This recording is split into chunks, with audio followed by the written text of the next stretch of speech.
The W Series engines, the 348 and the 409, were Chevrolet's first big blocks all the way back in 1958. But Jeff and Keith Dorton of Automotive Specialists are bringing this joker into the 21st century with some really cool updates.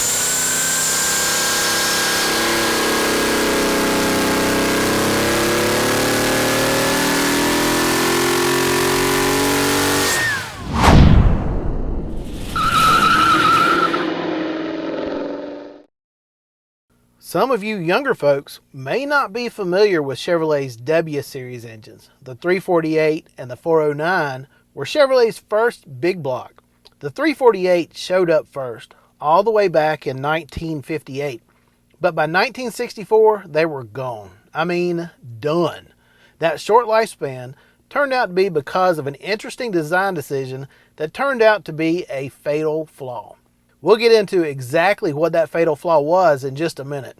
But first, let's talk about the plan. Even though there were two engines in the W Series family, if we're being honest, the 409 is really the only one that counts. With twin Carter 4-barrels, it made as much as 425 horsepower and 425 foot-pounds of torque, making it one of the first American iron engines to produce 1 horsepower per cubic inch. But because of an oddball design with flat cylinder heads and a void in the cylinder bores to create the combustion chambers, they didn't breathe well at all up top, and horsepower usually just died off by about 5,500 RPM. It wasn't long before it was painfully obvious that the 409 was simply outclassed by Mopar's Hemi and the big FE Ford big blocks. So by 1965, Chevrolet had come out with the great Mark IV big block. But that doesn't mean the iconic 409 should simply be forgotten. After all, it's the father of the big block. And now our friends Keith and Jeff Dorton of Automotive Specialists are bringing the classic 409 into the 21st century and creating something that's never existed before. Automotive Specialists is the shop car builders go to when they want a completely unique one-off engine, sort of like the twin turbo stove bolt we covered a while back. That thing was ridiculous. So we know this is going to be good. You know, sort of like ice cream on a hot August afternoon kind of good. But let's not get ahead of ourselves. We've got to build the thing first. Original OEM 409 blocks are about as common as steak dinners at the Chick-fil-A. Plus, the original iron blocks only came with 2-bolt main caps, so they were both heavy and relatively weak. By the way, if you want to see more of a stock build so you'll have something to compare to with all this awesomeness we have coming up, I'll put a link in the description of a previous build of a 409 from a few years ago. Anyhow, the block is an aluminum casting from Bill Mitchell Products. BMP is, as far as I know, the only aftermarket manufacturer of an affordable cast aluminum 409 block. But that lack of choice is okay because this thing is sweet. Now, if you aren't familiar with the W Series engines, the first thing you're going to notice is that the deck of the block just doesn't look quite right. That's because these blocks have a deck that's 74 degrees to the crankshaft centerline, while practically every other engine commonly made has a 90-degree deck. That's because the 409 actually has the combustion chamber inside the cylinder bore, so that weird deck angle creates a sort of pocket when the piston is at TDC for air and fuel. If you look closely, you can see the line where the cylinder bore gets just a bit bigger for the pocket and the transition to that 74-degree deck. This is important because the cylinder heads are absolutely flat with zero combustion chamber. Sort of makes you think like a diesel, but nope. So that's the reason for the strange deck angle, which is the defining characteristic of the 409. But the BMP block also has lots of other cool features. First of all, the original 2-bolt mains are replaced with billet steel main caps, and all 5 use 4 fasteners each to secure them to the block. There's also lots of gusseting in the block to eliminate the cracking problem the original blocks are notorious for. Now, even with all that extra material, BMP says their block, even with the steel main caps bolted up, weighs only 150 pounds. It also keeps the stock 9.600 inch deck height and 4.840 thousandths inch cylinder bore spacing. But it does spread the lifter bores 100 thousandths out from stock, so we'll have to do something different with the rockers and lifters. Keith prepares the block for assembly. He's using a set of narrowed ACL bearings for the mains. By the way, this is a standard big block housing bore size of 2 3/4 inches, which is quite a bit bigger than the W Series 2.5 inch mains. But that allows us to use a big block crank, which gives us an absolute ton of choices where the aftermarket crank manufacturers have practically nothing for the 409 on shelf. By the way, that means we can also use a modern big block rear main seal. Again, tons of more performance options out there for the big block than the 409, so nice. Oh, and while we're at it, the cam bearings are also for, you guessed it, a big block. So, back to it. The crankshaft Keith chose is a forging from Monar out of the big block portion of their catalog of high performance cranks. This crank raises the stroke from the stock 3.5 inches to a full 4 inches. On the other end, the rod journals are sized like a big block with a 2-inch 200 thousandths diameter. The crank's in place, so let's get the mains on. I already mentioned that the caps are billet steel and use 4 fasteners each to secure the crank and the main saddles. These are also big 1/2-inch studs along with 1/2-inch bolts for the outer splayed fasteners of the inner 3 caps. All of it is from ARP, and with extreme pressure lube on the threads, Keith secures everything to 100 foot-pounds. The pistons are big slugs from Ross Racing Pistons. You'll notice that there is a ton of dome on these suckers. That's just a quirk of the 409 design. To get into specifics, the dome is 297 thousandths of an inch high and takes up a crazy 66.5 cc's. That makes for a compression height of 1.45 thousandths and also pushes the rings way down on the piston. Oh, and an overall weight of 771 grams per piston. Thicker than a Snicker, but there's nothing to be done about that, and I'll show you in a minute when Keith starts dropping the pistons into the block.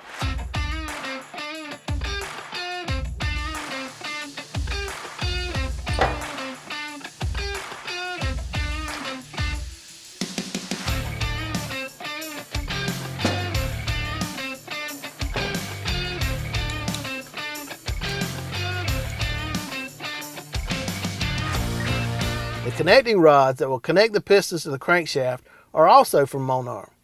These forged H-beams will accept a 990 thousandths wrist pin, and they've also been outfitted with ACL coated bearings just like the mains.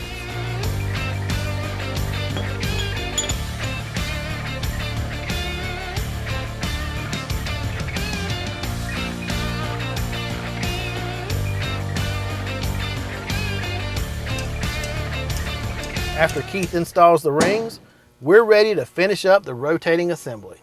Here's another look at the odd deck angle in the cylinder bores.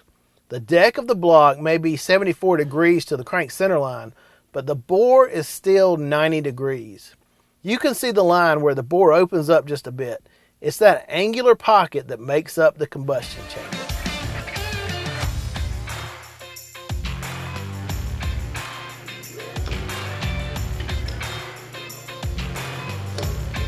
Anyhow, you can see how the piston seems to go into the bore on an odd angle. That's because the piston stays at 90 degrees to the crankshaft center line, even though the deck isn't. And an interesting quirk of the 409 engine is that you don't actually need a ring compressor to install the pistons and rods into the cylinder bores. Once the piston and connecting rod are in the correct cylinder bore, Keith can install the rod caps and torque the cap screws. But here's another look at how the piston with its weird angular dome fits with the block. The piston is actually flush with the deck of the block at TDC, but only a small portion of the top of the piston is on the same angle as the block. And that weird pie-shaped void that's left is what becomes the combustion chamber. The piston, by the way, is 4.5 inches in diameter, So combine that with the 4-inch stroke, and our 409 has grown to 509 cubic inches. Compression ratio, however, is a bit on the low side at 9.2 to 1, but there's just not much that can be done about that. And here is the reason why we need the combustion chamber down in the cylinder bore. Looks like a diesel, right? We'll get back to the cylinder heads in a minute, but I just wanted to show you that to help you put a complete picture together. But before we can install those heads, we've got just a few tasks to take care of. For example, Keith found the head stud kit he wanted to use was just a bit too short when it came to this block. You never want the shank of the stud to go into the threaded area of the block, but for maximum strength, you do want the studs bottomed out. So to take care of this, he drops a ball bearing into the head bolt holes of the BMP block and then threads the head studs into place. A simple, elegant solution that works perfectly.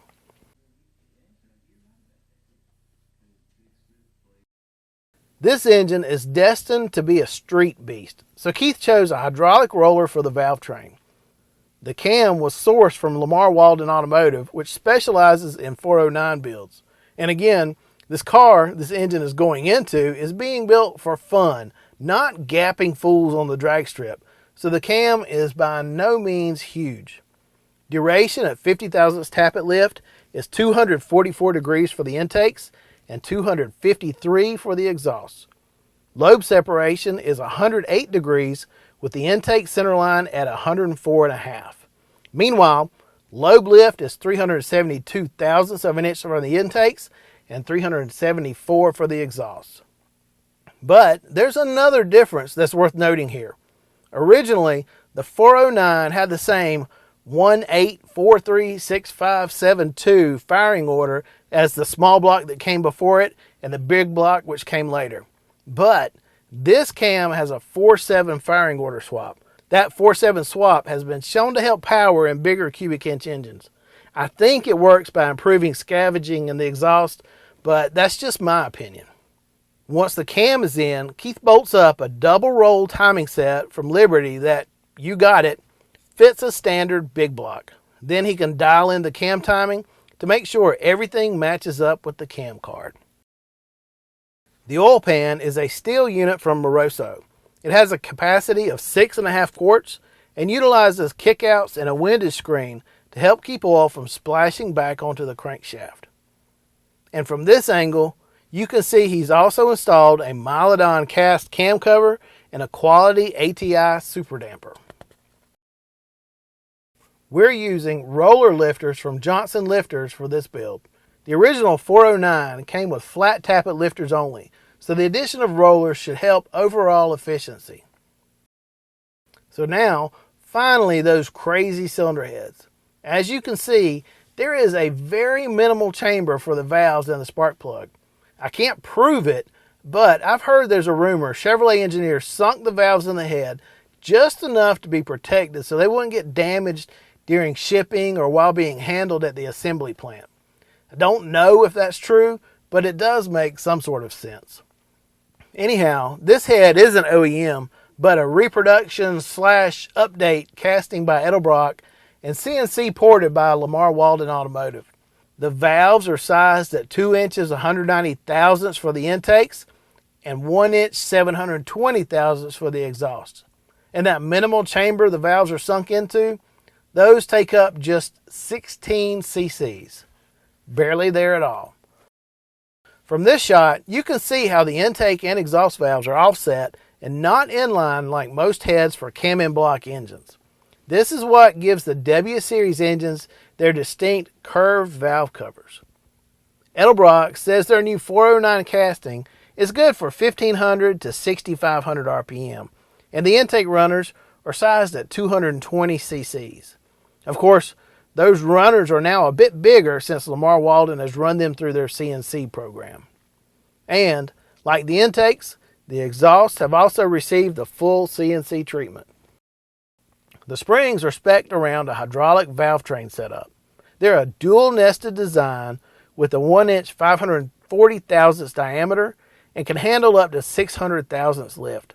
As installed, they have approximately 140 pounds of pressure on the seat, and 400 when fully open. The head studs are all sized at 7/16 of an inch. Dorton tightens the nuts on the head studs down to 70 pounds in 3 stages. Now, I believe in total transparency, so I'll tell you that we did try setting up the valve train with a set of standard big block rocker arms. B&P did warn that because the lifter bores on their block have been widened, this would be a problem, and of course, they were right. The relocated lifter bores meant that no matter what we tried, the 5/16 push rods hit the sides of the push rod holes in the head. Instead, Lamar Walden offers a set of aluminum rockers which mount on the pedestals you see here. However, out of the box, they do look a little bit different. The tops of the stands are cut on a curve to create a saddle for the fulcrum on the rockers. This locks in the direction of the rockers to keep them in line with the valve stem tip. To keep the stands from spinning, the manufacturer suggests drilling the heads and pinning the stand through the holes which you can sort of see here.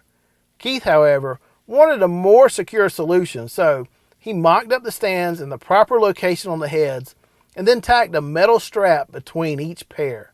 After that, he pulled them off and welded them up properly. The straps keep the rocker stands from rotating no matter what. Also, to get the proper height so that the tips of the rocker's rollers are centered over the valves, the stands must be shimmed. You can see those shims between the stands and the cylinder head. Little bit of a tricky setup, but it seems to work. Once the rocker stands are modified, we're ready to get going with the valve train.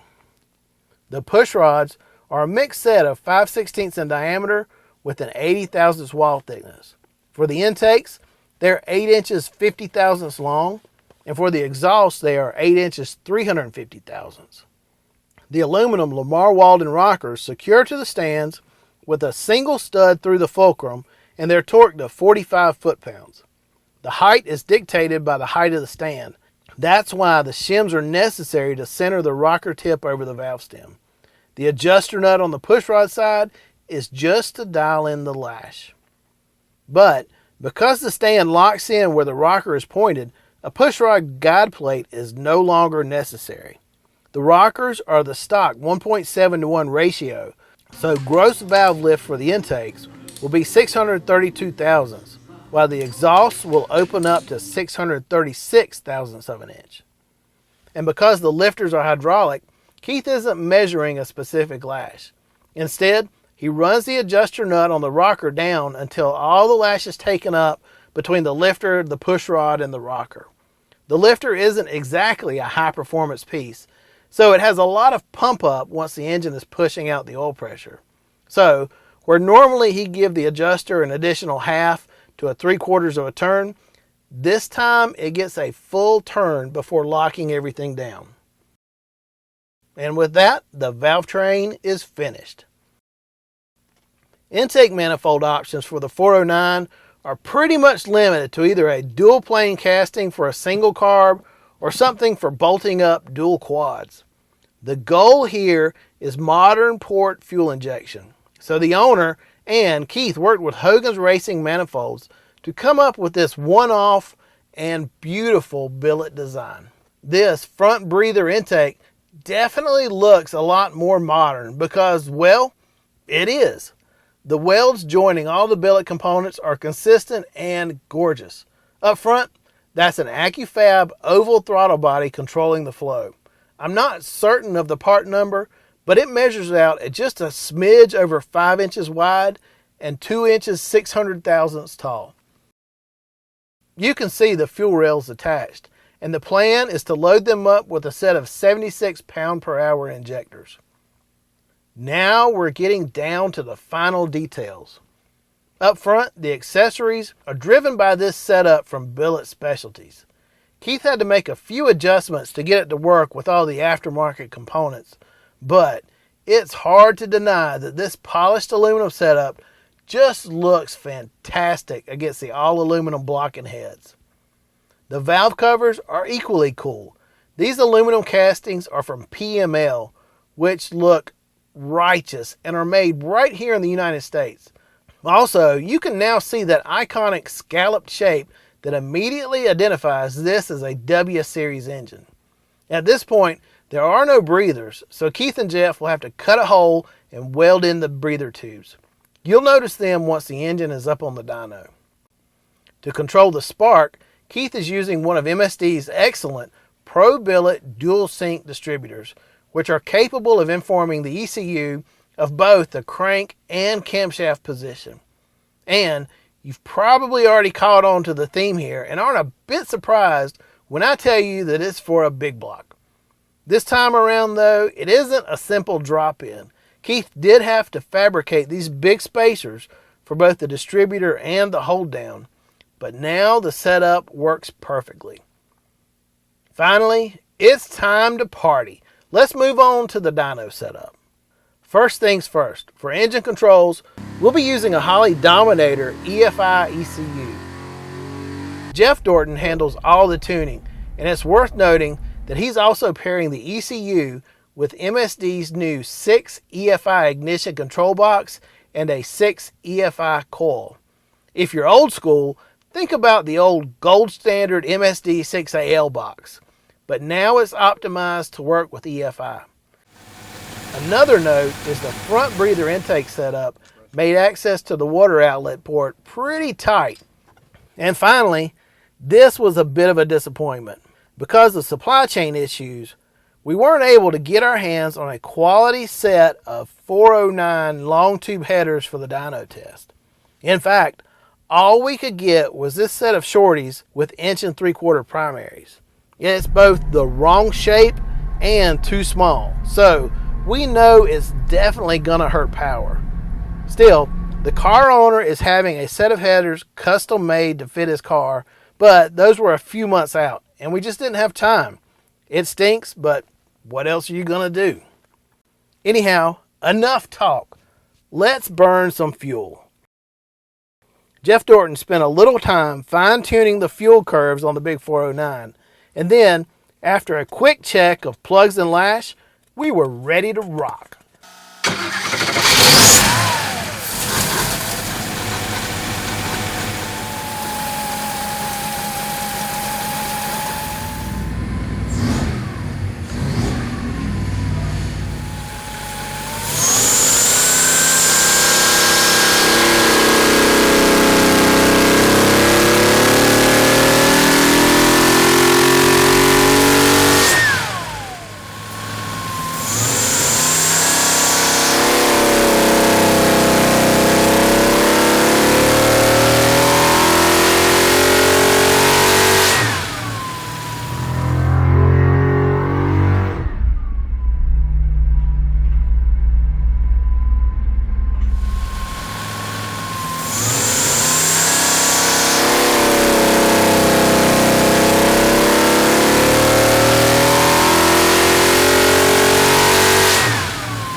One cool factor is because we're running a Holley Dominator ECU, plugging in one of Holley's big digital dashes was like a 3-minute process, and it made it easy for multiple people to watch all the vitals at once.